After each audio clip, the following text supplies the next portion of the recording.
बात करेंगे सीरीज की सेक्टर्स की on the nature of work और ओनरशिप, और हम बात करेंगे सरकार की जिम्मेदारियों की। ठीक है, कोई भी ऐसा काम जो अगर आप करते हो और उसके लिए आपको पैसे दिए जाते हैं, उसके लिए आपको पे किया जाता है, तो वो कहलाता है इकोनॉमिक एक्टिविटी। और कोई भी ऐसा काम जो आप करते हो लेकिन उसके लिए आपको पैसे नहीं दिए जाते, वो कहलाता है आपका नॉन इकोनॉमिक एक्टिविटी। ठीक है, डन। जीडीपी का मतलब होता है ग्रॉस डोमेस्टिक प्रोडक्ट। ठीक है, यानी बहुत सिंपल भाषा में कहूं तो हमारे देश के अंदर एक साल में जितना भी प्रोडक्शन किया गया है गुड्स एंड सर्विसेज का, यानी प्राइमरी सेक्टर, सेकेंडरी और टर्शरी, तीनों ने मिलाकर के जितना भी पैसा कमाया है देश के अंदर, ठीक है, उस सबको आप ऐड कर दोगे तो आपको मिल जाएगा आपका जीडीपी यानी ग्रॉस डोमेस्टिक प्रोडक्ट। तो भारत, क्या हालचाल सुपरस्टार्स, धमाकेदार बच्चों, कैसे हो आप सब?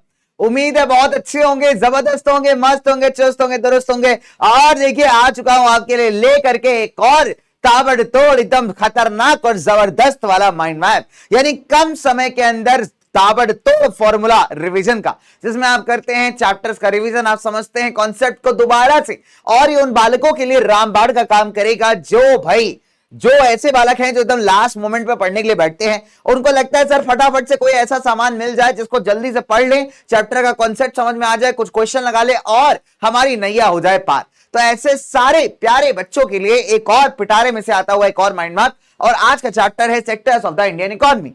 तो अगले कुछ समय तक, यानी अगले 35-40 मिनट तक आप सब कुछ भूल जाओ, जितनी भी चीजें हैं आपके फोन में, किसका इंस्टाग्राम नोटिफिकेशन आ रहा है, मम्मी खाने में क्या बना रही है, तुम्हारा दोस्त तुम्हारा रिप्लाई करेगा कि नहीं करेगा, ऐसी जितनी भी दिक्कत परेशानियां हैं उसको अगले 35-40 मिनट के लिए साइड कर दो। कहीं एक ऐसा कोना पकड़ लो जहां पे तुम्हें कोई डिस्टर्ब ना करे, कानों में आप चाहो तो ईयरफोन लगाओ, नहीं चाहो तो बिल्कुल ऐसे स्पीकर पे लेकर के बढ़िया तरीके से जो मैं बोलता जा रहा हूं उसको सुनते रहना, बहुत अच्छी तरीके से सुनते रहना। अगर आप नोट नहीं भी कर पाते हो कोई दिक्कत नहीं है, बिल्कुल फ्री ऑफ कॉस्ट नोट्स हैं बच्चे, लिंक आपको डिस्क्रिप्शन वीडियो में मिल जाता है। शो मोर पे जाइएगा, नीचे डिस्क्रिप्शन दिया हुआ है, वहां पे क्लियरली लिखा होता है माइंड मैप करके आपको दिखेगा, उस पर क्लिक करोगे एक प्रॉपर बैच बन जाता है आपके ऊपर, आप ऐप पे जाके डाउनलोड कर सकते हो नोट्स बिल्कुल फ्री ऑफ कॉस्ट। ठीक है, डन है भाई, सॉलिड हो लोग। चलो तो बच्चा बाड़ी जल्दी से स्टार्ट कर लिया जाए हमारा आज का माइंड मैप यानी दिमाग का नक्शा। ठीक है, हालांकि इसका ट्रांसलेशन बहुत वाहियात था मुझे पता है, चलो लेकिन स्टार्ट करेंगे यार, बहुत बढ़िया सा मजेदार वाला टॉपिक है, मजेदार वाला चैप्टर है, एंड इसी के साथ लेट्स गेट स्टार्टेड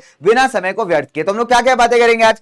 हम बात करेंगे सेक्टर्स ऑफ इकोनॉमी की, किस तरीके से हम लोग इकोनॉमी के अलग अलग सेक्टर्स की बात करेंगे, किस तरीके से हम डिवीजन करते हैं, हम इनको कंपेयर करेंगे, हम बात करेंगे सीरीज की सेक्टर्स की on the nature of work और ओनरशिप, और हम बात करेंगे सरकार की जिम्मेदारियों की। ठीक है, तो यही होने वाला है अपना आज का एजेंडा। आइए स्टार्ट करते हैं, बहुत सिंपल सा। तो देखो बच्चे, अगर आप बात करोगे तो यहाँ पे दो तरीके की चीजें, ठीक है, मतलब जो आपकी इकोनॉमी होती है, किसी भी अर्थव्यवस्था की अगर आप बात करो, वहां दो तरीके की मेजर एक्टिविटीज है, यानी पहला वो काम जिसके थ्रू आपको पैसा आता है। ठीक है, यानी फॉर एग्जांपल मैं आपको यहां पढ़ा रहा हूं, ठीक है, अब आपको पढ़ाने के लिए दो चीजें मिल रही है मेरे को, नंबर 1 हमारे प्यारे बच्चों का प्यार, और दूसरा भैया सैलरी। तो सैलरी यार जरूरी है जीवन में, बिकॉज जीवन की कई सारी जो नीड्स हैं वो पैसे से ही पूरी हो सकती हैं, खाना पीना है, कन्वेंस है, इधर उधर जाना है, तो उसके लिए क्या चाहिए? उसके लिए चाहिए पैसा। ठीक है भाई, तो डेफिनेट सी बात है, अगर आप देखोगे तो मेरा जो पढ़ाने का एक्टिविटी है वो क्या कर रहा है? पैसा जनरेट कर रहा है या मुझे पैसे कमा के दे रहा है, तो मैं इसको एक इकोनॉमिक एक्टिविटी कह सकता हूं। ठीक है, अब हो सकता है कि मेरे कुछ भाई बहन होंगे, मेरे कुछ दोस्त होंगे, तो उनको मैं बिल्कुल फ्री में पढ़ा रहा हूंगा, है ना, उनसे 1 रुपया नहीं ले रहा हूंगा कि अच्छा भाई तेरा एग्जाम है, चल मैं पढ़ा देता हूं तेरे को। अब अगर आप यहां देखोगे तो मेरा जो सेम एक्टिविटी है वो क्या हो गया? Non economic. तो इकोनॉमी की भाषा में अगर हम कहें तो कोई भी ऐसा काम जो अगर आप करते हो और उसके लिए आपको पैसे दिए जाते हैं, उसके लिए आपको पे किया जाता है, तो वो कहलाता है इकोनॉमिक एक्टिविटी। और कोई भी ऐसा काम जो आप करते हो लेकिन उसके लिए आपको पैसे नहीं दिए जाते, वो कहलाता है आपका नॉन इकोनॉमिक एक्टिविटी। ठीक है, डन। चलिए, तो अगर हम बात करें किसी भी इकोनॉमी के अंदर, हम लोग इन एक्टिविटीज को अलग अलग तरीके से डिवाइड करते हैं ताकि हम आसानी से इनको पढ़ सकें। अब फॉर एग्जांपल हमने क्या किया कि इनको अलग अलग सेक्टर्स में बांट लिया, प्राइमरी सेक्टर, सेकेंडरी सेक्टर और हमारा टर्शियरी सेक्टर। अब ये मेरा दोस्त डोगेश और इसके दादा है, अब इनके खेत में फसल बहुत बढ़िया हुई है, तो ये मस्त ढोलक बजा के नाच रहे हैं ना, बोले रे ढिंग ढिंग ढिंग ढिंग ढिंग ढिंग ऐसा करे मस्त एकदम। ठीक है, तो डोगेश के दादा हैं, एकदम मस्त इनके खेतों में फसल जो है बहुत बढ़िया हुई है, तो ये ढोलक बना के सेलिब्रेट कर रहे हैं। ठीक है, मतलब ढोलक बजा के सेलिब्रेट कर रहे हैं। अब देखो नंबर 1, जब हम बात करते हैं sectors of the Indian economy की, तो सबसे पहला सेक्टर है आपका प्राइमरी सेक्टर। ठीक है, प्राइमरी का मतलब होता है कोई भी चीज जो बहुत बेसिक से स्टार्ट हो। ठीक है, अगर आप देखोगे आज आप इतने खतरनाक वाले क्वेश्चंस कर पा रहे हो ट्रिग्नोमेट्री के, सर्कल वर्कल चैप्टर के, मैथ्स के अंदर, तो इन सबका बेस आपने कहां सीखा? इन सबका बेस आपने सीखा होगा मैथमेटिक्स का, आपके छोटे क्लासेस के अंदर 1, 1st, 2nd, 3rd, 4th, 5th के अंदर।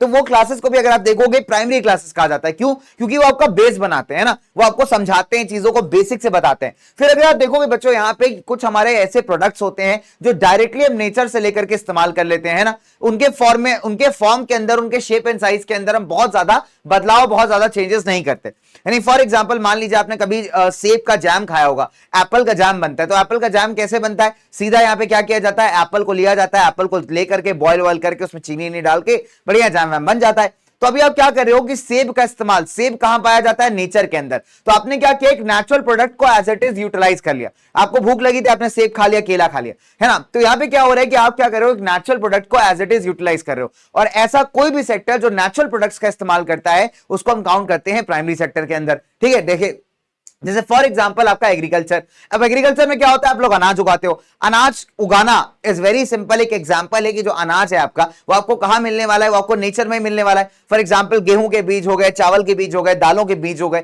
ये कहां मिलते हैं? मिलते तो नेचर में ये बच्चों। तो नेचर से ही हमने ये सारी चीजों को ऑब्टेन किया है। तो अगर आप देखोगे जो आप दूध दही खाते हो, तो दूध दही कहां से आता है बच्चे? ये तो आता है जानवरों से। यानी आपकी गाय माता, जो हमारी भैंस जी होती हैं, वो क्या करती हैं, दूध देती हैं, उसी से दही बनता है, उसी से मक्खन बनता है। तो ये क्या एक नेचुरल प्रोडक्ट है। तो ऐसा कोई भी सामान जिसको आप बिना कुछ ज्यादा उसके फॉर्म में चेंज किया आप एज इट इज यूटिलाइज कर लेते हैं, और ऐसा सामान जो आपको नेचर से मिला हुआ है, प्रकृति से मिला है, एनवायरमेंट से मिला है, इसको हम रखते हैं किसमें बेटा? प्राइमरी सेक्टर के अंदर। ठीक है।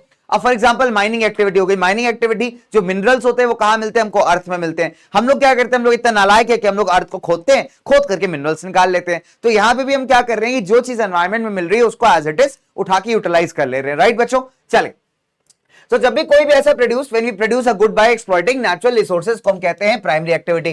फॉर एग्जांपल फार्मिंग हो गया, फॉरेस्ट्री हो गया, फिशिंग हो गया, मछली पकड़ना हो गया, मछली पकड़ के आप बेच देते हो मार्केट में। ठीक है। फिर इसके अलावा अगर आप देखोगे एग्रीकल्चर, तो कई बार इसको एग्रीकल्चर एंड रिलेटेड सेक्टर भी कहा जाता है। क्यों? क्योंकि जो मैक्सिमम एक्टिविटीज होती हैं इसमें वो एग्रीकल्चर से जुड़ी हुई होती है। ठीक है, चलिए आगे बात करते हैं। अब क्या होता है, मान लीजिए फॉर एग्जांपल मेरे को क्या करना है कि मेरे को आटे का बनाना है बिस्कुट।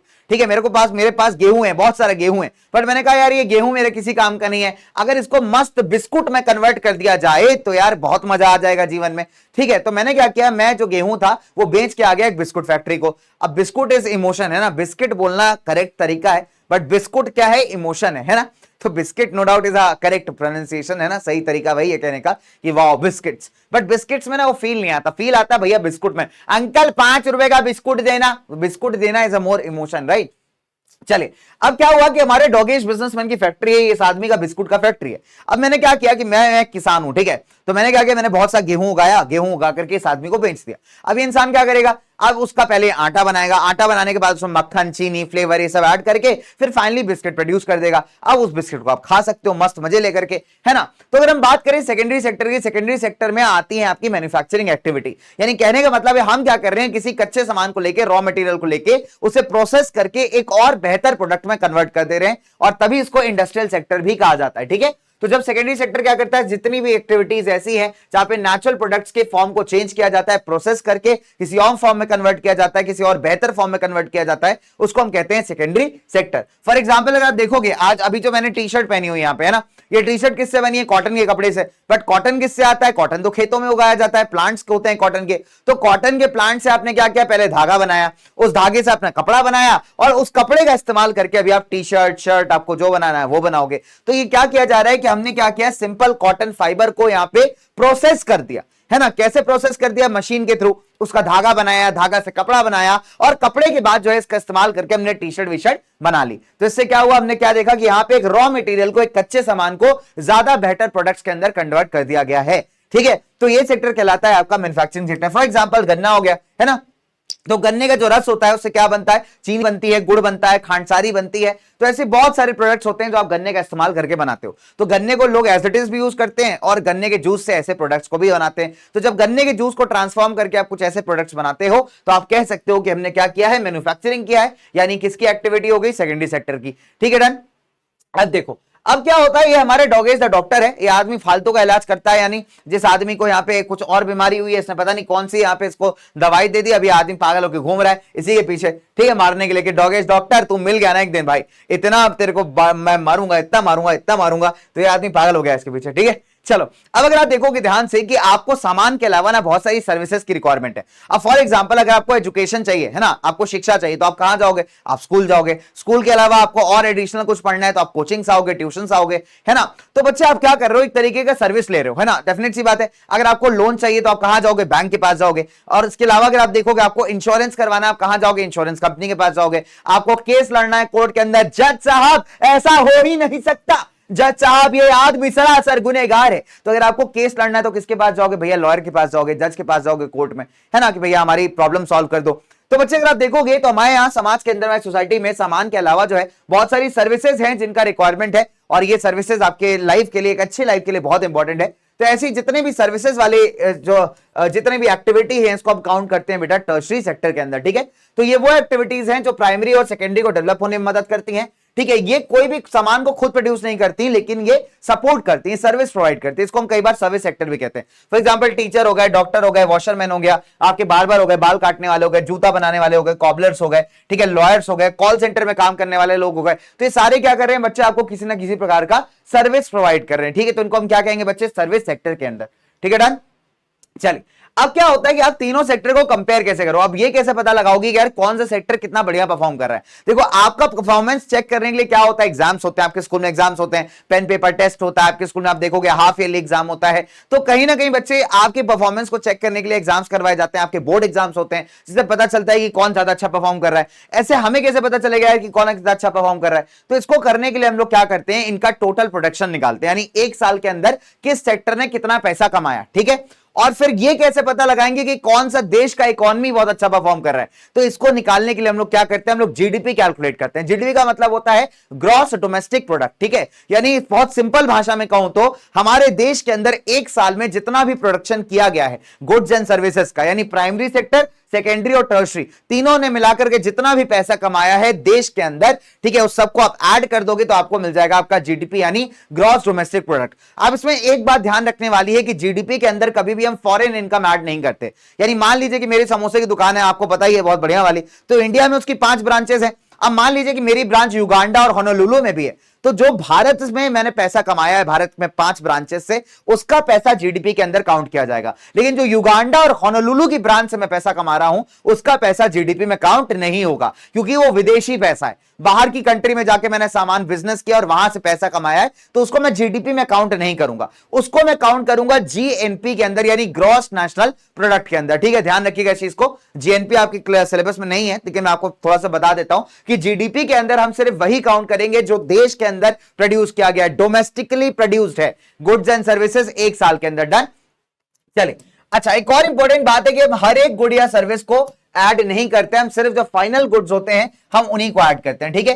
देखो, बहुत सिंपल सी बात है, फाइनल गुड्स इसलिए ऐड करते हैं बिकॉज जो फाइनल प्रोडक्ट आप बनाते हो उसमें आपके रॉ मटेरियल, कच्चा सामान, आपका ट्रांसपोर्टेशन, आपका जो लेबर कॉस्ट है, टैक्सेस, ये सबका वैल्यू ऐड होता है। अब मान लीजिए बिस्कुट का पैकेट का अगर आपने कभी प्राइस देखा होगा, बिस्किट खरीदने जाओ तो अगर आप बिस्कुट का पैकेट देखोगे, भैया बिस्कुट है ना, तो बिस्कुट के पैकेट के पीछे अगर 25 रुपए लिखे हुए हैं तो 25 रुपए में हर एक चीज इन्वॉल्व है ना, वो सारा सामान इन्वॉल्व है जिससे आपका बिस्किट बना है, चाहे वो गेहूं हो, कच्चा सामान, रॉ मटेरियल, या वो आटा हो, या वो आपका तेल हो, बटर हो, फ्लेवर हो, ट्रांसपोर्टेशन चार्ज हो, लेबर चार्ज हो, टैक्स हो, ये सब कुछ का प्राइस एडेड है उस 25 रुपए के अंदर। तो हम जब कभी भी जब वैल्यू कैलकुलेट करेंगे तो बिस्किट का जब आपको वैल्यूएशन निकालना होगा तो आप 25 रुपीज का वैल्यू निकालोगे, ठीक है। आप 25 रुपए को ही कैलकुलेट करोगे, आप बाकी चीजों का सामान उसमें ऐड नहीं करोगे, ठीक है। डन। और ऐसा इसलिए किया जाता है क्योंकि एक क्वांटिटी को ऐसा ना हो जाए कि हम बार बार सेम चीज ऐड करते रहे, तो उससे क्या है, बहुत ज्यादा एरर आने के चांसेस है। तो आप हमेशा याद रखिएगा कि हमेशा जो फाइनल गुड होता है आपका, फाइनल प्रोडक्ट जिसका आप इस्तेमाल कर रहे हैं, जिसको आप यूटिलाइज कर रहे हैं, जिसको आप कंज्यूम कर रहे हैं, सिर्फ और सिर्फ उसी का ही वैल्यू ऐड किया जाता है, ठीक है प्यारे बच्चों। डन। अच्छा, जितने भी आपके इंटरमीडिएट गुड्स होते हैं उनका वैल्यू हम ऐड नहीं करते। इंटरमीडिएट गुड्स क्या होते हैं? ये वो सामान है जिसका इस्तेमाल आप किसी फाइनल प्रोडक्ट को बनाने के लिए कर रहे हो। अब मान लीजिए फॉर एग्जांपल मुझे बिस्कुट बनाना था, तो मैंने क्या किया, सबसे पहले तो मैं गेहूं खरीदूंगा, तो गेहूं हो गया मेरा रॉ मटेरियल, यानी मेरा कच्चा सामान, ठीक है। अब गेहूं का पहले आप आटा बनाओगे, उस आटे में आप तेल ऐड करोगे, बटर ऐड करोगे, उसमें फ्लेवर ऐड करोगे, है ना, जो भी आपको ऐड करना है, ड्राई फ्रूट्स आप ऐड करोगे।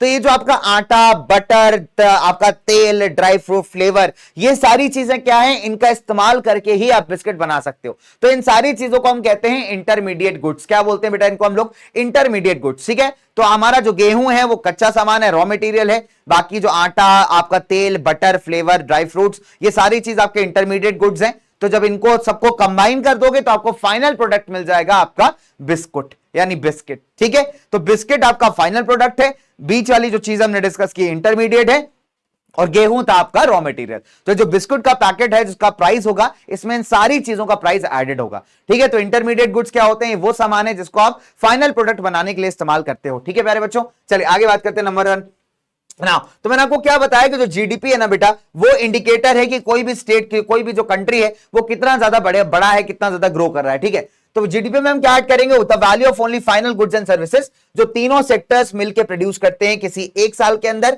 हम उसी को ऐड करते हैं जीडीपी यानी ग्रॉस डोमेस्टिक प्रोडक्ट के अंदर। तो जितना बड़ा किसी का जीडीपी ग्रोथ होगा, आप देख सकते हो उस कंट्री का जो इकोनॉमी है बहुत तेजी से बढ़ रहा है। ठीक है, तो ये भी बताता है यार कि वहां के लोगों का इनकम भी बढ़ रहा है। डेफिनेट सी बात है, तभी तो यार आप देखोगे कंट्रीब्यूशन बढ़ रहा है ना, चाहे प्राइमरी हो, सेकेंडरी हो, टर्शरी हो। तो अगर लोगों का इनकम ही नहीं बढ़ेगा, लोगों के पास पैसे ही नहीं होंगे, तो लोग डेफिनेट सी बात है ना किसी चीज को यूज कर पाएंगे ना कंज्यूम कर पाएंगे। ठीक है, तो एज ए रिजल्ट किसी देश का जब जीडीपी बढ़ता है तो उससे ये भी पता चलता है कि वहां की इकोनॉमी में काफी ग्रोथ हो रहा है, यानी वहां की इकोनॉमी बढ़ रही है। ठीक है, डन।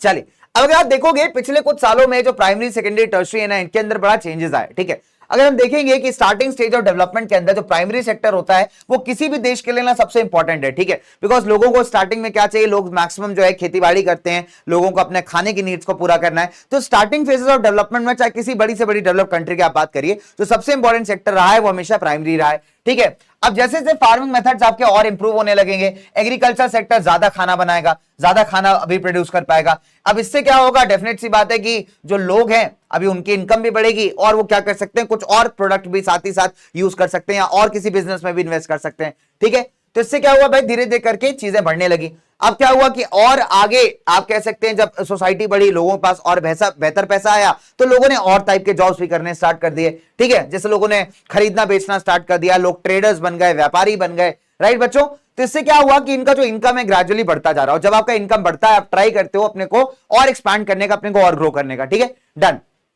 अब अगर आप देखेंगे पिछले कुछ समय में बिकॉज ऑफ नए जो मेथड्स आ गए मैन्युफैक्चरिंग के अंदर, फैक्ट्रियां खुल गई हैं। ठीक है, और इनफैक्ट आप देखोगे लोगों का बिजनेस काफी बढ़ना स्टार्ट हो चुका है। तो कई सारे लोग अभी यहाँ पे किस में काम करते हैं, आपके इंडस्ट्रीज के अंदर काम करते हैं। ठीक है, सम पीपल आप देखोगे कुछ लोग यहाँ ट्रांसपोर्टेशन एक्टिविटी में भी इन्वॉल्व होते हैं। तो हमने क्या देखा, नंबर 1 कि पहले क्या था कि लोग सिर्फ खेती बाड़ी कर रहे हैं। ठीक है, जब खेती बाड़ी अच्छी होने लगी, जो मॉडर्न मेथड्स आ गए खेती बाड़ी के, तो लोगों के पास प्रोडक्शन अच्छा हुआ, उससे लोगों के पास ज्यादा पैसा आया। जब लोगों के पास ज्यादा पैसा आया, लोगों ने कहा यार कुछ और काम करते हैं। तो अभी क्या हुआ, फैक्ट्रीज बनने स्टार्ट हो गए। जब फैक्ट्रीज और एडवांस हो गए तो यहां पे ज्यादा लोग इन्वॉल्व हो गए, यानी लेबर के फॉर्म में, वर्कर्स के फॉर्म में अभी लोग यहां काम करने लगे। अब क्या हुआ, इन फैक्ट्रीज का जो सामान था उसको पहुंचाना भी पड़ेगा मार्केट तक। तो मार्केट तक पहुंचाने के लिए क्या होगा, कोई ना कोई इंसान तो चाहिए होगा। तो आप देखो कि कई सारे लोग जो थे ट्रांसपोर्टेशन के अंदर मूव कर गए कि अब ये क्या करेंगे, फैक्ट्रीज में बनने वाले सामान को, खेतों में प्रोड्यूस होने वाली चीजों को कहां तक पहुंचाएंगे, फैक्ट्री तक, और फैक्ट्री से मार्केट तक। ठीक है, तो यहां पे किसकी जरूरत है आपको, एक अच्छे ट्रांसपोर्टेशन की, यानी इन सब चीजों को करने के लिए आपके पास ट्रक होनी चाहिए, लोडर होना चाहिए, उसी में तो सामान भर के ले जाओगे भाई,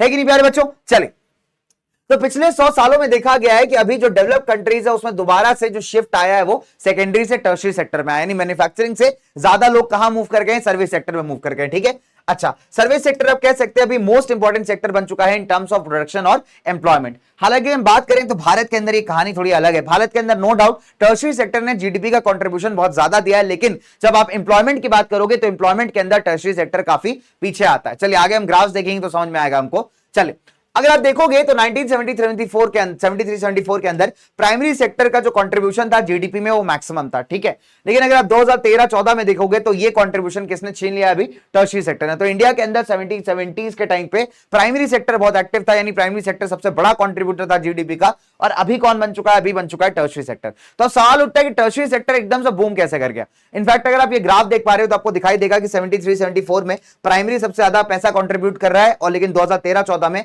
जो टर्शरी है वो सबसे ज्यादा पैसा यहां पे कंट्रीब्यूट कर रहा है जीडीपी के अंदर। डन। नाउ अब सवाल उठता है कि ऐसा क्या हुआ सर, कि ऐसा क्या हुआ कि आपका टर्शरी सेक्टर इतना ज्यादा इंपॉर्टेंट बन गया। ठीक है, देखो नंबर 1 क्या होता है कि हमको बहुत सारी सर्विसेज की रिक्वायरमेंट है। एक अच्छा जीवन जीने के लिए आपको हॉस्पिटल चाहिए, पढ़ाई के लिए एजुकेशन इंस्टीट्यूशन चाहिए, यानी स्कूल वगैरह चाहिए, आपको कम्युनिकेशन के लिए टेलीग्राफ सर्विसेज चाहिए, आप खत भेजते हो ना, खत भेजते हो, ईमेल वगैरह भेजते हो। तो अगर आप देखोगे आपको पुलिस स्टेशन चाहिए, पुलिस चाहिए आपकी सिक्योरिटी के लिए, म्युनिसिपल अथॉरिटीज चाहिए आपके शहरों को मेंटेन करने के लिए, डिफेंस चाहिए, नहीं तो हमारी देश की सुरक्षा कौन करेगा भाई। ठीक है, ट्रांसपोर्टेशन चाहिए, बैंकिंग फैसिलिटीज चाहिए, इंश्योरेंस चाहिए। तो अगर इतनी सारी चीजें आपको चाहिए लाइफ के अंदर, तो डेफिनेट सी बात है क्या है, ये सारी सर्विसेज हैं। तो इन सर्विसेज को प्रोवाइड करने के लिए लोग भी चाहिए होंगे। तो ऑटोमेटिकली जब वो काम करेंगे, जब आपको सर्विसेज प्रोवाइड करेंगे, आप उनको पैसा दोगे, तो डेफिनेट सी बात है टर्शरी सेक्टर यहां पे क्या करेगा बेटा, ग्रो करेगा। ठीक है, अब अगर आप देखोगे जैसे जैसे एग्रीकल्चर इंडस्ट्री डेवलप होता गया, तो वहां पे उन इंडस्ट्रीज के या उन एग्रीकल्चर के में जो इन्वॉल्व हैं लोग, उनके लिए भी बच्चे काफी सारे डिमांड्स बढ़ने लगे। ठीक है, अब फॉर एग्जांपल अगर आप देखोगे एक किसान की बात करिए, मान लीजिए अब एक किसान क्या है, आलू प्याज उगा रहा है। अब आलू प्याज का जो मार्केट में दाम है वो बहुत कम मिल रहा है उसको, तो ऐसे में तो किसान का नुकसान हो जाएगा। तो ऐसे में क्या करेगा कि किसान क्या कर सकता है, कोल्ड स्टोरेज में जाकर के अपना आलू प्याज क्या कर देगा, जमा कर देगा। कोल्ड स्टोरेज क्या होता है, एक ऐसी फैसिलिटी होती है जहां पे बहुत कम टेम्परेचर्स में सब्जियों को आप स्टोर कर सकते हो, तो सब्जियां अपनी बढ़िया फ्रेश भी बनी रहती हैं, और जब मार्केट में दाम अच्छा होगा तो किसान यहां से निकाल करके सब्जी आपकी बेच देगा। अब ये तभी पॉसिबल हुआ ना जब एग्रीकल्चर आपका ग्रो किया, जब एग्रीकल्चर ग्रो किया, इंडस्ट्रीज ग्रो की, तो इस तरीके की सर्विसेज की डिमांड भी आप देखोगे ग्रो करती है। ट्रांसपोर्टेशन हो गया, कोल्ड स्टोरेज हो गया, है ना, बैंकिंग हो गई, बिकॉज लोन वगैरह भी चाहिए आपको ना।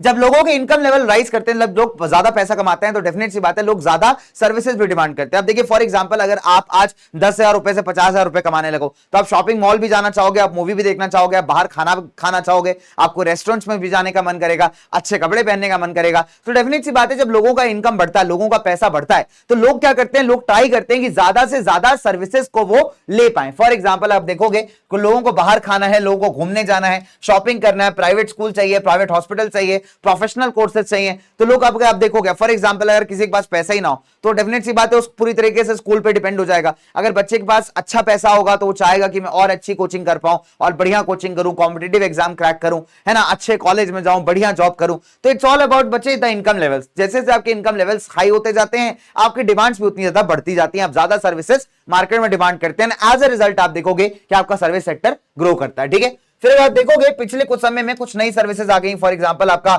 इंफॉर्मेशन टेक्नोलॉजी हो गया, कम्युनिकेशन टेक्नोलॉजी हो गया, आपकी आईटी सर्विसेज हो गई। जैसे आप देखोगे कॉल सेंटर्स का डिमांड बहुत ज्यादा बढ़ गया है, सॉफ्टवेयर इंजीनियर्स का डिमांड बहुत ज्यादा बढ़ गया है। तो ये वो सर्विसेज हैं जिसका डिमांड मार्केट में इंक्रीज हुआ है, और तभी आप देखोगे कि लोग ज्यादा से ज्यादा जो है इन सर्विसेज को अभी टेकअप कर रहे हैं, इन सर्विसेज के अंदर जॉब कर रहे हैं, एम्प्लॉयड है। ठीक है, तो ये एक सबसे बड़ा कारण है जिसके चलते आप देख सकते हो कि टर्शरी सेक्टर का जो कंट्रीब्यूशन है जीडीपी के अंदर, यानी भारत के जीडीपी के अंदर, वो काफी ज्यादा बढ़ गया है पिछले कुछ सालों के अंदर। डन, चलिए आगे बात करें। लेकिन अभी एक बहुत बड़ा सवाल आता है कि आपने ये तो देख लिया सर कि अगर हम ग्राफ की बात करें तो ग्राफ ये दिखाता है कि जो जीडीपी कंट्रीब्यूशन, जैसे ग्राफ है आपका जीडीपी का, तो ये दिखा रहा है कि अभी जो क्लियर विनर है वो आपका टर्शरी सेक्टर है, यानी सबसे ज्यादा जीडीपी कौन कमा के दे रहा है, आपका टर्शरी सेक्टर। ठीक है, अगर आप दोनों सालों को कंपेयर करो, परसेंटेज वाइज कंपेयर करो, तो आप देख पाओगे कि टर्शरी सेक्टर ने यहां पे बाजी मार दी है। ठीक है, लेकिन अगर हम बात करें एम्प्लॉयमेंट की, तो अगर एम्प्लॉयमेंट की बात करोगे तो आज भी आधी से ज्यादा जनता जो है पहले भी आपके एग्रीकल्चर में इन्वॉल्व थी, और आज भी भारत में आधी ज्यादा जनता जो है एग्रीकल्चर के अंदर ही इन्वॉल्व है। अगर आप देखोगे तो बहुत कुछ बचा नहीं। ठीक है, 2017-18 का डेटा अगर उठा के देखेंगे तो अभी भी 44% जनता लगभग मान के चलो किसमें इन्वॉल्व है, आपके एग्रीकल्चर में। ठीक है, 77 के अंदर 71% जनता इन्वॉल्व थी, यानी इसमें बहुत ज्यादा डिक्रीज नहीं आया। ठीक है, और वही अगर आप टर्शरी की बात करो तो टर्शरी के अंदर 1977 में 18% पॉपुलेशन टर्शरी के अंदर काम करती थी, जो बढ़ के अभी 31% हुई है, लेकिन बहुत ज्यादा यहां पे ग्रोथ नहीं हुई है। तो कुल मिलाकर के एक बात तो मोटा मोटा समझ में आता है कि भैया कि यहां पे नो डाउट कि टर्शरी सेक्टर ने जीडीपी में कंट्रीब्यूशन बहुत बढ़िया दिया है, लेकिन जब बात आती है एम्प्लॉयमेंट की, जब बात आती है रोजगार की, तो यहां पे भाई आपका टर्शरी सेक्टर बिल्कुल क्लियर तरीके से हार गया है। ठीक है, चलिए अब इसको समझने के लिए ना एक बहुत बढ़िया केस स्टडी आपको समझना पड़ेगा। देखिए कि अभी भी क्वेश्चन आता है यार कि क्यों ऐसा है कि यार ज्यादातर भारत की जनता अभी क्या कर रही है, एग्रीकल्चर कर रही है। उसके पीछे का एक रीजन है। देखो क्या है कि हमारे देश में ना एक छोटा सा प्रॉब्लम है। छोटा सा प्रॉब्लम यह है कि हमारे देश में छोटे किसान बहुत ज्यादा है, इनकी जनसंख्या बहुत ज्यादा है, और कई सारे छोटे किसानों की फैमिली में अगर आप देखोगे तो लोग दिखने में भले ही एम्प्लॉयड लग रहे हो, बट वो एक्चुअली बेरोजगार हैं। बिकॉज उनके करने से या ना करने से खेत पे मेहनत कुछ खास फर्क नहीं पड़ रहा, ठीक है। इसको बेहतर समझ सकते हैं हम लक्ष्मी के एग्जांपल। देखिए लक्ष्मी क्या है, लक्ष्मी क्या है बच्चा, एक छोटी किसान है जिसके 2 हेक्टेयर की जमीन है जो कि अनइरिगेटेड है। अनइरिगेटेड का मतलब होता है आपके पास अपनी जमीन में पानी लगाने के लिए, पानी देने के लिए कोई और मींस ऑफ साधन है नहीं आपके, यानी ना ट्यूबवेल है आपके पास, ना आप नहर से पानी ले पा रहे हो, ना कोई नदी से पानी आप ले पा रहे हो। तो आप पूरी तरीके से आप कह सकते हैं ज्यादातर अपना नेचुरल रेनफॉल के ऊपर डिपेंडेंट है, यानी बारिश होगी तो जो पानी आएगा आप उसी का इस्तेमाल करोगे। ये कौन से क्रॉप्स उगाती है, जैसे ज्वार हो गया, अरहर हो गई, ठीक है। तो इसके फैमिली में कितने मेंबर्स है, इसकी फैमिली में 5 मेंबर्स है। डन, कितने मेंबर्स है बेटा इसकी फैमिली में, 5 मेंबर्स है, ठीक है। और पांचों के पांचों क्या करते हैं, इस पूरे का जो आपके पांचों क्या करते हैं बच्चे, पूरे साल जो है इसी खेत पे काम करते हैं। कितने खेत पे, 2 हेक्टेयर की जमीन पे, ठीक है। क्योंकि इनके पास कोई और जॉब अपॉर्चुनिटी नहीं है और इनके पांचों के मिलकर के भी काम करने से कोई खास इंप्रूवमेंट आ नहीं रहा। ऐसा नहीं हो रहा कि 5 लोग काम करें तो प्रोडक्शन बहुत ज्यादा हो जा रहा है, लोग बहुत पैसा कमा रहे हैं, ऐसा कुछ भी नहीं है, ठीक है ना।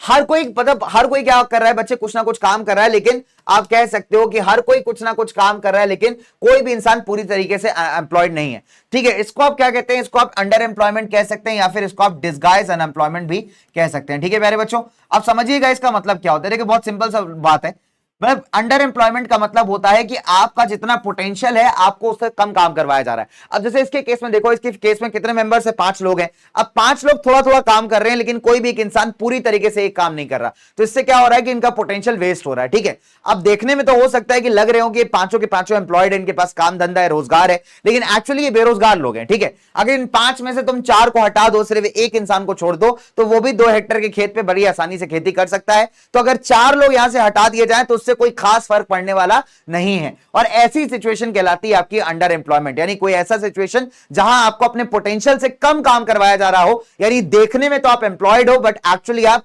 अनएम्प्लॉयड हो, इसीलिए इसको डिस्गाइज अनएम्प्लॉयमेंट का भी नाम दिया जाता है, ठीक है। आगे बात करते हैं बच्चों, चलो ओके। अब अगर आप देखोगे, मान लीजिए एक लैंडलॉर्ड, एक जमींदार है सुखराम, वो आता है और इसके फैमिली मेंबर्स में से 2 लोगों को ले जाता है, कहता है काम करो, हमारे यहाँ लेबर की कमी पड़ रही तो तुम अपने घर वालों में से 2 लोगों को भेज दो मेरे यहाँ काम करने। अब इससे क्या हुआ, इससे लक्ष्मी का फायदा हो गया। क्यों, क्योंकि अभी इनको एडिशनल इनकम मिल पाएगी, 2 लोग जो जा रहे हैं वहां काम करने वो एडिशनल पैसा कमा के लेकर के आ पाएंगे, ठीक है। अच्छा, अब अगर आप देखोगे तो 5 लोगों की यहां पे जमीन पे रिक्वायरमेंट है ही नहीं, क्योंकि इतना छोटा जमीन है। तो अगर 2 लोगों को यहां से निकाल भी दिया जाएगा तो भी इसके फार्म पे, इसके खेत पे कोई फर्क पड़ने वाला नहीं है, तो इसका प्रोडक्शन वैसे का वैसा ही रहने वाला है। अच्छा, एक और इंपॉर्टेंट बात बच्चों, अच्छा अगर मान लीजिए कि इसी केस में 2 लोगों को और निकाल दिया जाता है। अब 2 लोगों को जो और है, कहा जाता है कि भैया पास की फैक्ट्री है उसमें जाके काम कर लो। तो अभी लक्ष्मी क्या, कितने मेंबर्स है टोटल, 5, ठीक है। अभी क्या हुआ, 2 लोग कहां चले गए, किसी और की जमीन पे काम करने, 2 लोग कहां चले गए, फैक्ट्री में काम करने। तो 4 लोग जो है अभी अलग अलग जगह एम्प्लॉयड है और सब लोगों को पैसा मिल रहा है। तो अभी क्या है, आप कह सकते हो कि जो लक्ष्मी के फैमिली इनकम है वो बढ़ गया। और लक्ष्मी क्या है, बड़ी आसानी से अपना खेत भी मैनेज कर ले रही है ना। तो खेत से जो पैसा आ रहा है वो हो गया, फैक्ट्री से जो पैसा आ रहा है वो हो गया, और जो 2 लोग गए हैं जमींदार के खेत पे काम करने उससे जो पैसा आ रहा है वो हो गया। तो मिला जुला करके जो फैमिली इनकम है बेटा भी इसकी, वो काफी ज्यादा बढ़ गई है, ठीक है। और यही हाल जो है ना, अगर आप देखोगे तो हमारे देश में मैक्सिमम किसानों के साथ है। तो ऐसे बहुत सारे लाख्स और स्मॉल फार्मर्स है भारत के अंदर, अगर इनमें से कुछ को निकाल करके अलग अलग सेक्टर्स के अंदर जॉब दे दिया जाए तो इनके खेत में कुछ खास फर्क नहीं पड़ेगा, इनका खेत का प्रोडक्शन भी बढ़िया रहेगा और इनके पास एक्स्ट्रा इनकम भी आ जाएगी, ठीक है। तो ऐसे काम हम कर सकते हैं यहाँ पे क्या करने के लिए, ऐसे लोगों को, ऐसे फार्मर्स को यहाँ पे एक बेहतर अपॉर्चुनिटी देने के लिए, ठीक है। अब क्वेश्चन ये आता है सर कि क्या अर्बन एरियाज में भी अंडर एम्प्लॉयमेंट एग्जिस्ट करता है, तो इसका आंसर है बी, जी हाँ बिल्कुल करता है। अगर आप देखोगे आपके आसपास ना रोज डेली वर्कर्स होते हैं, कैजुअल वर्कर्स। कैजुअल वर्कर कौन होता है, जो पेंटिंग का काम करते हैं, कारपेंटर होते हैं ना, या फिर प्लम्बर होते हैं, आपका जो नलका वलका ठीक करते हैं जाकर के। तो अगर आप देखोगे ऐसे लोग पास जिस दिन जॉब है उस दिन तो एम्प्लॉयड है, पर जिस दिन जॉब नहीं है उस दिन ये क्या है, अनएम्प्लॉयड है। तो देखने में तो आपको लग रहा है कि ये रोजगार है इनके पास, ये एम्प्लॉयड लोग हैं, बट ये एक्चुअली क्या है, अंडर एम्प्लॉयड है या फिर डिस्गाइज्ड अनएम्प्लॉयड है, ठीक है। बिकॉज देखने में लग रहा है कि एम्प्लॉयड है लेकिन इनके पास पूरे टाइम जॉब्स नहीं है, ठीक है। तो इनको आप कैजुअल लेबर्स कह सकते हो, राइट। तो इनको कौन कौन से होते हैं, जैसे फॉर एग्जांपल पेंटर हो गया, प्लम्बर हो गया, रिपेयर करने वाले लोग हो गए, है ना। तो इस तरीके के जितने भी लोग काम करने वाले होते हैं मैक्सिमम दिखने में एम्प्लॉयड लगते हैं, बट ये एक्चुअली अनएम्प्लॉयड है, ठीक है। चलिए, अब अगर आप देखोगे तो कई बार आपको वो भी दिख जाते हैं लोग, फॉर एग्जांपल रिक्शा चलाते हुए, सब्जी बेचते हुए, फल बेचते हुए। तो भैया जिस दिन सब्जी बिकेगी उस दिन पैसा आएगा, जिस दिन फल बिकेंगे उस दिन पैसा आएगा, जिस दिन सवारी आएगी उस दिन रिक्शे वाले के पास पैसे आएंगे, ठीक है। और जब नहीं आएगी तो डेफिनेट सी बात है इनके पास पैसे भी नहीं आएंगे। तो आप कह सकते हो जो इनका एम्प्लॉयमेंट है वो रेगुलर नहीं है, ठीक है। बिल्कुल भी रेगुलर एम्प्लॉयमेंट नहीं है, तो कभी पैसा होता है, कभी नहीं होता, कभी काम होता है, कभी नहीं होता। तो ये एक बड़ा अच्छा एग्जांपल है किसका, बच्चा आपका अंडर एम्प्लॉयमेंट का, ठीक है। और ये लोग सारे लोग इसलिए ऐसा काम कर रहे हैं बिकॉज इनके पास कोई और बेहतर अपॉर्चुनिटीज नहीं है। अगर बेहतर अपॉर्चुनिटीज होंगी तो शायद ये कुछ और बढ़िया काम कर पाएंगे ना। चलो, तो अब सवाल उठता है कि सर ऐसा क्या किया जाए कि एम्प्लॉयमेंट को इंक्रीज कर दिया जाए इकोनॉमी में। देखो नंबर वन, गवर्नमेंट क्या कर सकती है कि थोड़ा पैसा प्रोवाइड कर सकती है, शॉर्ट टर्म लोन्स दे सकती है ऐसे लोगों को जिनके खुद की थोड़ी थोड़ी दुकानें। फॉर एग्जांपल मान लीजिए सरकार क्या करती है, सरकार कहती है ठेले पे जो सब्जी फल बेचता है ना, उस इंसान को अगर सरकार थोड़ा सा लोन दे देगी तो उस लोन से क्या होगा, वो अपने लिए एक दुकान बाय कर सकता है, परमानेंट दुकान लगा सकता है, इसमें और भी छोटा मोटा सामान बेचेगा। तो इससे क्या होगा कि उसके पास एटलीस्ट एक परमानेंट इनकम बन पाएगी। ठीक है, तो इसके बाद अगर आप देखोगे गवर्नमेंट यहाँ पे इंफ्रास्ट्रक्चर में इन्वेस्ट कर सकती है। फॉर एग्जांपल जैसे डैम वगैरह बनाने में, अब जब डैम वगैरह बनाओगे तो डेफिनेट सी बात है आपको लेबर चाहिए होगी, और लेबर का मतलब है कि यहाँ पे रोजगार जनरेट होगा, एम्प्लॉयमेंट जनरेट होगा। ठीक है, इनफैक्ट अगर आप देख सकते हो ट्रांसपोर्टेशन और स्टोरेज फैसिलिटीज की कैपेसिटी को बढ़ा सकती है, ज्यादा बड़ा स्टोरेज फैसिलिटी होगा, ज्यादा ट्रांसपोर्टेशन के मीडियम्स होंगे तो वहां पे भी लोगों को काम करने का मौका मिलेगा। ठीक है, इनफैक्ट जो स्मॉल स्केल इंडस्ट्रीज होती हैं जैसे हनी कलेक्शन सेंटर हो गए, मिल्स हो गई, आपकी पापड़ बनाने की फैक्ट्री हो गई, इस टाइप के जो छोटे छोटे काम धंधे होते हैं ना, इसको भी गवर्नमेंट काफी प्रमोट कर सकती है। इसमें आप देखोगे कई बार बहुत बड़े लेवल के अंदर जो है लोग इन्वॉल्व होते हैं। ठीक है, इनफैक्ट एजुकेशन और ट्रेनिंग सेंटर्स को स्टार्ट कर सकती है जिससे ज्यादा स्किल्ड लोग जो है बाहर आए, उनके स्किल के हिसाब से जॉब को वहां पे प्रमोट किया जाए, मैच किया जाए। ठीक है, इसके अलावा अगर आप देखोगे सरकार को ना एक पर्टिकुलर एरिया को भी आइडेंटिफाई करने की जरूरत है। ठीक है, हर एक एरिया का ना कुछ पोटेंशियल होता है। फॉर एग्जांपल अगर आप देखोगे कि आप जो भारत के पहाड़ी इलाके होते हैं वहां पे टूरिज्म जो है बहुत स्ट्रॉन्ग पॉइंट है, तो टूरिज्म को और अच्छे से डेवलप किया जा सकता है। जब टूरिज्म अच्छे से डेवलप होगा, वहां के जो लोकल लोग हैं उनके पास भी एम्प्लॉयमेंट के चांसेस जो है काफी ज्यादा बढ़ेंगे। तो यहाँ पे आइडेंटिफाई करने का जरूरत है यार कि किस एरिया का क्या एक्सपर्टीज है, किस एरिया में क्या चीज स्पेशल है, और उसको ज्यादा डेवलप किया जाएगा तो आप देखोगे कि वहां पे एम्प्लॉयमेंट के जो अपॉर्चुनिटीज है वो भी कहीं ना कहीं इंक्रीज होगी। ठीक है, गवर्नमेंट वेलफेयर स्कीम्स यहां पे हो सकती है। फॉर एग्जांपल आप मान लीजिए कि आपने इलेक्ट्रिसिटी प्रोवाइड कर दिया, हॉस्पिटल बना दिए, या फिर खेतों के अंदर ऐसे किसान जिनके पास पानी लगाने के लिए, इरिगेशन के लिए पैसे नहीं है, उनके लिए कोई स्कीम लॉन्च कर दी जिससे वो बढ़िया तरीके से इरिगेट कर पाए, अपने फील्ड पे और भी क्रॉप्स उगा पाए। इससे क्या होगा, उनका फैमिली इनकम जो है बढ़ेगा। ठीक है, तो इस तरीके की कई सारी चीजें जो सरकार कर सकती है अभी एम्प्लॉयमेंट को और इंक्रीज करने के लिए। डन, चलिए आगे बढ़ते हैं बच्चों। नाउ इनमें एक और एक बहुत बढ़िया पॉइंट जो गवर्नमेंट ने ऑलरेडी किया था यहाँ पे, वो था एमजी नरेगा। तो एमजी नरेगा का मतलब है, इसको राइट टू वर्क भी कहा जाता है बेटा कई बार। ठीक है, तो अगर आप देखोगे इसका फुल फॉर्म है Mahatma Gandhi national rural employment guarantee act 2005। ठीक है, इसको हम कई बार राइट टू वर्क भी कहते हैं। ठीक है, अब क्या हुआ था कि 2005 में सेंट्रल गवर्नमेंट ने एक स्कीम लॉन्च की। सेंट्रल गवर्नमेंट कहती है कि गांव के अंदर इन्होंने क्या किया, 625 डिस्ट्रिक्ट्स को यहां पे आइडेंटिफाई किया गया, और स्कीम के अंदर कहा गया कि 100 दिन का जो रोजगार है, 100 दिन का एम्प्लॉयमेंट वो सरकार आपको प्रोवाइड करेगी। ठीक है, और अगर सरकार ऐसा नहीं कर पाती तो उसकी जगह आपको पैसे दिए जाएंगे, जिसको आप अनएम्प्लॉयमेंट अलाउंस कह सकते हो या बेरोजगारी भत्ता कह सकते हो। ठीक है प्यारे बच्चों, चलिए तो हमने क्या देखा यहाँ पे कि सरकार क्या कह रही है कि इस स्कीम के अंदर कि आप लोगों को गांव के अंदर 100 दिन का काम दिया जाएगा, और 100 दिन के काम के आपको पैसे मिलेंगे। अगर हम काम नहीं दे पाते हैं आपको, तो उसके एवरेज में हम आपको क्या देंगे, उसके एवरेज में हम आपको देंगे उतना ही पैसा। ठीक है, डन, जिसको आप अनएम्प्लॉयमेंट अलाउंस या बेरोजगारी भत्ता के नाम से भी कह सकते हो। ठीक है, चलिए अब अगर हम बात करें तो यहाँ सेक्टर्स को हमने कई बार उसके नेचर ऑफ वर्क के हिसाब से भी डिवाइड करते हैं कि वहां के वर्किंग कंडीशंस कैसे हैं, और इस बेसिस पे हमारे पास दो तरीके के सेक्टर्स आते हैं, ऑर्गेनाइज और अनऑर्गेनाइज। ठीक है, अनऑर्गेनाइज सेक्टर वो होता है जो कि गवर्नमेंट द्वारा रजिस्टर्ड है, गवर्नमेंट के सारे रूल्स एंड रेगुलेशंस फॉलो करता है। यहां पे काम करने वाले लोगों के पास ना जॉब सिक्योरिटी होती है, यानी कोई भी उनको लात मार के ऐसे बिना किसी मतलब के बाहर नहीं निकाल सकता। ठीक है, इनको fix number of working hours ही होते हैं, 8 घंटे की जॉब है, 9 घंटे की जॉब है, फिक्स है। अगर ज्यादा काम करेंगे तो कंपनी इनको ओवर टाइम भी देगी। ठीक है, इसके अलावा अगर आप देखोगे तो और भी बहुत सारे बेनिफिट्स इनको मिलते हैं, जैसे मेडिकल लीव हो गई, फॉर एग्जांपल ग्रेचुटी हो गई, इनका बोनस हो गया, प्रोविडेंट फंड हो गया, है ना, पेड लीव्स हो गई। तो इस प्रकार के बहुत सारे बेनिफिट्स लोगों को मिलते हैं जो ऑर्गेनाइज सेक्टर्स के अंदर काम करते हैं। ठीक, ग्रेचुटी क्या होती है, जब आप 5-6 साल किसी कंपनी के साथ काम कर लेते हो तो एक लॉयल्टी के बेसिस पे आपको ना कुछ एक्स्ट्रा पैसे दिए जाते हैं, उसको आप ग्रेचुटी बोनस कह सकते हो या ग्रेचुटी कह सकते हो। ठीक है, प्रोविडेंट फंड क्या होता है कि हर महीने सरकार का रूल है कि एक सर्टेन अमाउंट आपकी सैलरी से काटा जाएगा और प्रोविडेंट ऑफिस में जमा किया जाएगा। जब आप कभी कोई जॉब वगैरह छोड़ते हो तो पैसे को आप यूटिलाइज कर सकते हो, एक फाइनेंशियल सिक्योरिटी का बहुत अच्छा ऑप्शन है। तो ये सारी चीजें आपको कहां मिलती है, सारी चीजें आपको मिलती हैं ऑर्गेनाइज्ड सेक्टर्स के अंदर। ठीक है प्यारे बच्चों, एग्जांपल आपके गवर्नमेंट एम्प्लॉयज हो गए, बैंक में काम करने वाले लोग हो गए, अच्छी बड़ी बड़ी जो प्राइवेट कंपनीज होती हैं आपकी गूगल, माइक्रोसॉफ्ट या और भी बड़ी बड़ी कंपनियां हैं आपकी टाटा वाटा, इन्फोसिस वगैरह, तो वहां पे वो एक बहुत अच्छे एग्जांपल है किसके, ऑर्गेनाइज सेक्टर के। ठीक है, अब अगर आपने देखा होगा आपके घर के आसपास कोई ढाबा होगा, है ना, जहां में मस्त कुलचे मिलते हो, कुलचे फ्रॉम छोटू केएफसी। ठीक है, तो अगर आपके आसपास का ढाबा होगा, वहां पे कई बार एक बच्चा काम करता है या कोई बच्चे से थोड़ा बड़ा आदमी काम कर रहा होता है, तो ऐसे लोगों का क्या होता है ना, ऐसे लोगों को उनका जो ढाबे का मालिक है जब चाहेगा तब निकाल देगा। अगर वो छुट्टी पे चला जाएगा, छुट्टी लेके जाएगा तो उसके पैसे काट लेगा। ठीक है, तो वो जो ढाबे का मालिक है वो कोई भी रूल्स एंड रेगुलेशंस को फॉलो नहीं कर रहा। तो ऐसे जितने भी वर्किंग प्लेसेस होते हैं वो आपके क्या कहलाते हैं, वो कहलाते हैं बेटा अनऑर्गेनाइज सेक्टर। ठीक है, तो यहां पे जो है डेफिनेट सी बात है गवर्नमेंट के कंट्रोल के अंदर नहीं है। दूसरी बात, यहां पे कोई जॉब सिक्योरिटी नहीं है, नहीं जब चाहेगा मालिक आपको निकाल देगा, कोई फिक्स वर्किंग आवर्स नहीं। आप देखोगे ढाबा खुल गया सुबह 8 बजे और बंद हो रहा है रात के 12 बजे। अब बेचारा जो आदमी है वो दिन भर काम किए जा रहा है, उसको कोई बेनिफिट नहीं। अगर बीमार पड़ गया तो कोई दिक्कत नहीं, उसको तब भी काम करना पड़ेगा। ठीक है, इंसान अगर छुट्टी मार रहा है तो छुट्टी मारने के पैसे काटे जाएंगे। तो इस तरीके की जो चीजें हैं ना आपको बहुत ज्यादा दिखेंगे अनऑर्गेनाइज सेक्टर्स के अंदर, ठीक है। कोई भी बेनिफिट्स यहाँ पे नहीं है। फॉर एग्जांपल देखो होम ट्यूटर्स का भी कई बार ऐसा होता है कि अगर देखो काम वाली बाई आपकी, फॉर एग्जांपल जिनके घर में काम वाली बाई आती है, आपने देखा होगा कि अगर वो छुट्टी मारती है तो कई बार उसके पैसे काट लिए जाते हैं, ठीक है। कोई उसको मेडिकल बेनिफिट्स नहीं मिलते, कोई पेड लीव नहीं मिलती, कोई पेड हॉलीडेज नहीं मिलता, उसका कोई प्रोविडेंट फंड नहीं कटता। तो एक बहुत अच्छा एग्जाम्पल है किसका, आपका अनऑर्गेनाइज सेक्टर का, ठीक है। चलिए आगे बात करते हैं फटाफट से ना। अब सवाल उठता है कि यार इन सेक्टर्स में काम करने वाले जो अनऑर्गेनाइज सेक्टर्स हैं, इनमें काम करने वाले लोगों को बचाया कैसे। देखिए अगर 1990 से आप देखोगे बहुत सारे लोग जो हैं अपने ऑर्गेनाइज सेक्टर में जॉब छोड़ चुके हैं, मतलब छोड़ना इन द सेंस कि उनको निकाल दिया गया या फिर आप कह सकते हैं उनकी जॉब चली गई। तो एज ए रिजल्ट बहुत सारे लोगों ने ना अनऑर्गेनाइज सेक्टर्स में काम करना स्टार्ट कर दिया, जहां पे उनकी अर्निंग भी काफी लो है और कोई जॉब प्रोटेक्शन भी नहीं है, ठीक है। ये लोग कौन कौन है, फॉर एग्जाम्पल गांव के अंदर बात करें तो आपके लैंडलेस एग्रीकल्चर लेबर्स हैं, जिनके पास जमीनें नहीं, किसी और जमीन पे काम करते हैं। स्मॉल फार्मर्स हैं, शेयर क्रॉपर्स हैं, जैसे वीवर्स हो गए आपके, है ना, लोहार हो गए, लोहे का सामान बनाने वाले, है ना, सोने का सामान बनाने वाले, है ना, या ऐसे फार्मर्स जिनको प्रॉपर्ली आप कह सकते हो कि सीड्स वगैरह नहीं मिलती, प्रॉपर एग्रीकल्चर इनपुट्स नहीं मिलते, इनको अपना सामान बेचने के लिए अच्छे पैसे नहीं मिलते। तो इस तरीके के लोग जो है ना बड़े ज्यादा वल्नरेबल है, मतलब इनको सबसे ज्यादा खतरा है अनऑर्गेनाइज सेक्टर के अंदर होने से, ठीक है। अर्बन एरियाज की अगर हम बात करेंगे, स्मॉल स्केल इंडस्ट्री में जो काम करने वाले लोग होते हैं, कंस्ट्रक्शन वर्कर हो गए, ट्रांसपोर्टेशन मतलब ऑटो टेम्पो रिक्शा चलाने वाले लोग हो गए, ठीक है। फॉर एग्जाम्पल कई बार गारमेंट मेकर्स फैक्ट्रियों में जो काम करते हैं वो लोग हो गए, ठीक है। स्मॉल स्केल इंडस्ट्री चलाने वाले लोग हो गए। तो ये वो लोग हैं जो सबसे ज्यादा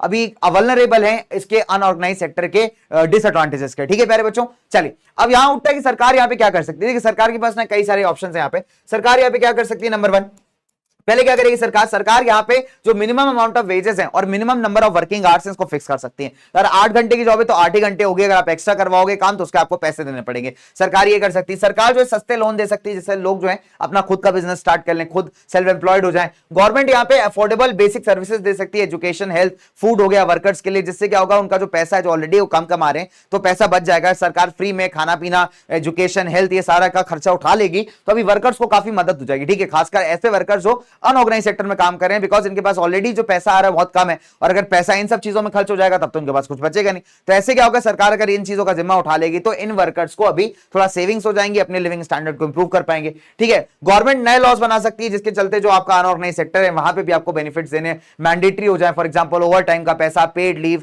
सिक लीव, जिस तरीके के बेनिफिट आपको ऑर्गेनाइज सेक्टर में मिलते हैं, तो वैसा सरकार कह सकती है कि एक लॉ ले आए, सरकारी कानून ले आए कि ऐसे जो चीजें हैं आपको अनऑर्गेनाइज में भी देनी पड़ेगी, ठीक है। तब हो सकता है कि यहाँ पे हम वर्कर्स को थोड़ा बेहतर सिचुएशन में ला सकते हैं, ठीक है। अब देखिए अब कई बार हम ओनरशिप के बेसिस पे भी ना वर्कर्स को डिवाइड करते हैं या वर्क को डिवाइड करते हैं। ओनरशिप के बेसिस पे दो तरीके के सेक्टर्स होते हैं, आपका पब्लिक सेक्टर और आपका प्राइवेट सेक्टर। तो ये पब्लिक सेक्टर का मतलब होता है जितनी भी आपकी सरकारी जॉब होती है, इसमें क्या है, बहुत सिंपल सी बात है, सारा का सारा जो ओनरशिप है किसके पास है, सरकार के पास है। यानी जितनी भी आपकी गवर्नमेंट जॉब्स हैं, गवर्नमेंट कंपनियां किसके अंदर आएंगी, पब्लिक सेक्टर के अंदर। तो यहाँ पे सरकार के दो चीजें, नंबर 1 पहला मोटिव है लोगों का भलाई करना, लोगों का वेलफेयर करना, दूसरा मोटिव है पैसे कमाना। तो यहाँ पे दोनों ही चीजें काम करेंगी, प्रॉफिट भी कमाओगे साथ ही साथ लोगों का भलाई भी करोगे, ठीक है। दूसरी अगर मैं बात करूं प्राइवेट सेक्टर, प्राइवेट सेक्टर के अंदर जितना भी आपका ओनरशिप है वो किसी प्राइवेट इंसान के हाथ में, ठीक है। फॉर एग्जांपल टाटा हो गया, रिलायंस हो गया। तो यहां पे अगर आप देखोगे प्राइवेट कंपनी का जो मेजर मोटिव होता है वो क्या होता है, पैसे कमाना, वेलफेयर के बारे में वो नहीं सोचते, ठीक है। उनका सिंपल मुद्दा है सामान बेचेंगे, पैसे कमाएंगे, प्रॉफिट कमाएंगे और बस इसी पे लोग चलते हैं। तो पब्लिक और प्राइवेट के बीच में सबसे बड़ा डिफरेंस है कि पब्लिक जो है गवर्नमेंट ओन्ड है और प्राइवेट जो है किसी प्राइवेट इंडिविजुअल द्वारा ओन्ड है। यहां पे पब्लिक वेलफेयर और प्रॉफिट दोनों मोटिव्स हैं, यहां पे सिर्फ प्रॉफिट जो है आपका मोटिव है, ठीक है। डन। चलिए अब अगर आप देखेंगे सरकार की कुछ भाई जिम्मेदारियां होती है, सरकार को निभानी चाहिए। फॉर एग्जांपल गवर्नमेंट के पास पैसा कैसे आता है, टैक्स के थ्रू आता है, बाकी और भी कई सारे मीन्स होते हैं, चालान वगैरह होते हैं, टोल टैक्स होते हैं ना, व्यापार करती है, सबसे पैसा आता है। सरकार क्या करती है, इन पैसे का इस्तेमाल क्या करती है, इंफ्रास्ट्रक्चर को बिल्ड करने में यूज करती है। आपके रोड्स हो गए, हॉस्पिटल्स हो गए, स्कूल्स हो गए, है ना, फॉर एग्जाम्पल हाईवेज हो गए, रेलवेज हो गए, तो इन सब में बहुत सारा पैसा लगता है, बहुत सारा खर्चा होता है, ठीक है। तो इनफैक्ट यहाँ पे एक बात और देखने वाली है बच्चे की, सरकार ये सब चीजें क्यों बनाती है, ताकि देश के सारे लोग इसका बेनिफिट उठा सकें, ठीक है। डन। अब अगर आप देखोगे कुछ एक्टिविटीज ऐसी भी होती हैं प्राइवेट सेक्टर की जिसकी सरकार सपोर्ट करती है, ठीक है। इसलिए भी किया जाता है बिकॉज सब चीजें सरकार अकेले नहीं कर सकती, ठीक है। तो कहीं ना कहीं आपको क्या करना पड़ेगा बच्चों, कि आपको प्राइवेट सेक्टर का भी मदद लेना पड़ेगा, उनको भी आपको प्रमोट करना पड़ेगा इकोनॉमी के अंदर, तभी आपका देश सही तरीके से चल सकता है। अब अगर आप देखोगे गवर्नमेंट जो है फॉर एग्जाम्पल इंडिया में जो चावल और गेहूं है वो फार्मर से कई बार बाय करती, खरीद लेती, जहां पे जिन स्टेट्स में एक्स्ट्रा प्रोड्यूस किया जाता है तो सरकार क्या करती है, वहां से गेहूं वगैरह खरीद लेती है और खरीद करके अपने पास स्टोर कर लेती है। अब क्या होता है कि भारत में कई सारे ऐसे इलाके हैं जहां पे बहुत गरीब लोग हैं, ठीक है। अब ये गरीब लोग नॉर्मल दाम पे गेहूं चावल अफोर्ड नहीं कर सकते, तो सरकार क्या करती है, अपनी जो स्पेशल दुकानें होती है, राशन की दुकानें, राशन शॉप्स, उसमें क्या करती है, उसके थ्रू पर सस्ते दाम पर या बिल्कुल फ्री ऑफ कॉस्ट जो अनाज है ऐसे गरीब लोगों को बांट देती है। क्यों बांट देती है? ताकि वो लोग भी अच्छा खा पाए, एक अच्छे हेल्थ स्टेटस के साथ रह पाए, ठीक है। चलिए, तो इससे क्या होता है, पहली बात तो फार्मर्स को भी फायदा हो जाता है कि उनका अनाज बिक जाता है, दूसरी बात जो ऐसे लोग हैं बेटा उनका भी बेनिफिट हो जाता है, ठीक है। अच्छा, प्रॉपर स्कूल्स को रन करना, क्वालिटी एजुकेशन प्रोवाइड करना, हेल्थ को अच्छे फैसिलिटीज प्रोवाइड करना, ठीक है, ये सारी कुछ ड्यूटीज हैं जो सरकार को करनी चाहिए, ठीक है। इसके अलावा अगर आप देखोगे सरकार को भी कुछ और भी एस्पेक्ट्स पे ध्यान देने की जरूरत है। फॉर एग्जांपल साफ सुथरा पीने वाला पानी, हाउसिंग फैसिलिटीज, गरीब लोगों के लिए अगर आप सोचो जितने भी गरीब लोग हैं उनको अपना घर दे दिया जाए तो उनका लाइफ कितना सुधर जाएगा ना, उनको घर दे दिया जाए, उनको एक जॉब प्रोवाइड कर दिया जाए तो उनका लाइफ अभी काफी ज्यादा इंप्रूव हो जाएगा, राइट। इसके अलावा अगर आप देखोगे जो पुअरेस्ट है, सबसे ज्यादा जो इग्नोर्ड सेक्शन है, सबसे ज्यादा जो इग्नोर्ड रीजन है, उनका देखभाल करना, उनको ग्रो करना, उनको प्रमोट करना, ये भी किसकी जिम्मेदारी है बेटा, ये भी जिम्मेदारी है आपके सरकार की, ठीक है प्यारे बच्चों।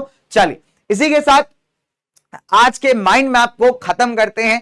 एक क्विक और बहुत रोबस्ट रिवीजन था प्यारे बच्चों के लिए। तो मैंने आपको सिर्फ कहा कि सिर्फ कहानी सुन लो, और कहानी अगर आप सुन लोगे तो आपको कॉन्सेप्ट समझ में आ जाएगा, फिर अगर आप क्वेश्चन आंसर्स करोगे तो आपके लिए बहुत आसान हो जाएगा, ठीक है प्यारे बच्चों। चलिए, तो मैं मिलूंगा आपसे एक और माइंड मैप के साथ, इसी खतरनाक, मतलब देखो नो डाउट टॉपिक्स बहुत लंबे यार, लेकिन मैं ट्राई करता हूं कि कम समय में आपको यहां पे एकदम फटाफट तरीके से जो है रिवाइज कराया जा सके, ठीक है। तो उसको एज अ पॉडकास्ट सुन लो, एज अ ऑडियो नोट सुन लो, जैसा चाहे वैसे सुन लो, बट बिल्कुल बढ़िया से सुन करके ना एकदम बढ़िया तरीके से क्वेश्चन प्रैक्टिस करना है एंड फिर मेरे को बताना। चलो बाय बाय, मैं चलता हूं, आपसे मिलूंगा next time, take care, love you guys, and मिलते हैं इन द नेक्स्ट क्लास। तब तक के लिए बाय बाय।